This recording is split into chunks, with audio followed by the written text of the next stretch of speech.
سرزمین جس سرزمین پہ ایک ایک عورت کے ساتھ 10 مرد بدکاری کیا کرتا تھا اور دعویٰ کرتا تھا کہ اس کے پیٹ میں جو بچہ ہے وہ میرا ہے، اور قیافہ شناس کے ذریعہ اس کی پہچان کرائی جاتی تھی، جہاں زناکاری بھی تھی اس پہ ٹھکائی بھی تھی اور یہ بے حیائی بھی تھی، وہاں قرآن نے اس زناکاری کو ختم کرنے کے لیے، اس شراب نوشی کو ختم کرنے کے لیے، وہ قتل، وہ چوری، وہ آپس کی دشمنی، وہ عداوت، ایک کی سواری دوسرے کی سواری سے آگے چلی جاتی تھی تو تلوار نکل جاتی تھی، ایک دوسرے کو قتل کر دیتے تھے، اس کو ختم کرنے کے لیے قرآن نے ایک علاج بتایا تھا، ایک ہی دوائی بتائی تھی، وہ دوائی تھی اقرأ بسم ربک الذی خلق خلق الانسان من علق۔ اے لوگو پڑھو، اپنے اس رب کے نام سے پڑھو جس نے تجھے پیدا کیا ہے، پڑھو اس رب کے نام سے پڑھو جس نے ایک بے جان خون کے اندر زندگی پیدا کی ہے۔ اقرأ وربک الاکرم، پڑھو تمہارا رب کریم ہے، مہربان ہے،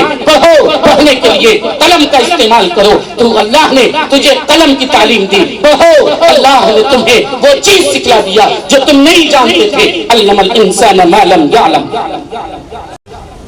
یہ کس نے کہا؟ قرآن نے کہا۔ یہ کس کا پیغام تھا؟